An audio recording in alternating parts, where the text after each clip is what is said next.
ଦେଖନ୍ତୁ ରାମ ମନ୍ଦିର ଭିତରେ କିପରି ଏକ ଯୁବକ ଏବଂ ଏକ କଲେଜ ଯୁବତୀ କେମିତି ବସିକି ରାସଲୀଳା କରୁଛନ୍ତି। ଦେଖନ୍ତୁ ପାଠ ପଢ଼ିବାକୁ ଆସିଥିବା ଏ ଯୁବତୀ ଜଣକ କିପରି ଭାବରେ ପାଠ ପଢ଼ୁଛନ୍ତି ଦେଖନ୍ତୁ।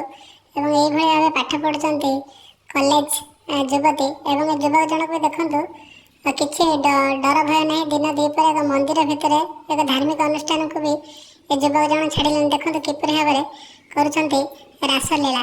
ଆମେ ଆପଣ ଏଇଥିପାଇଁ ଚିତ୍ର ଦେଖାଉଛୁ, ଏ ଚିତ୍ର ଆମେ କାହା ଭାବନାକୁ କ୍ଷତି ପହଞ୍ଚାଇବା ପାଇଁ ଚାହୁଁନୁ। କିନ୍ତୁ କିପରି ବାପା ମାଆ ମାନେ ପାଠ ପଢ଼ା ଛାଡ଼ିଥିବା ଯୁବତୀ ଜଣ କ'ଣ କରୁଛନ୍ତି ଟିକେ ଦେଖନ୍ତୁ।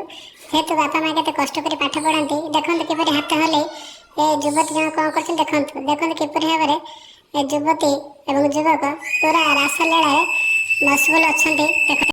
ଦେଖନ୍ତୁ ଏବଂ ଦେଖନ୍ତୁ ଏ ଦୃଶ୍ୟ ଯେଉଁଟାକି ଆମେ ପାଇଁ ଦେଖିବା ପାଇଁ ଚାହୁଁଛୁ। ଏ ସାଂଘାତିକ ଦୃଶ୍ୟ ଏବଂ ଯାହା ବି ବାରିକପୁର ବଜାର ଲୋକ ମଧ୍ୟ ଏହାକୁ ବିରୋଧ କରିଥିଲେ। ପରେ ସେ ଯୁବକ ଜଣକୁ ଅଟକାଇଥିଲେ ମଧ୍ୟ। ଯୁବକ ଜଣ ଅଟକାଇଲା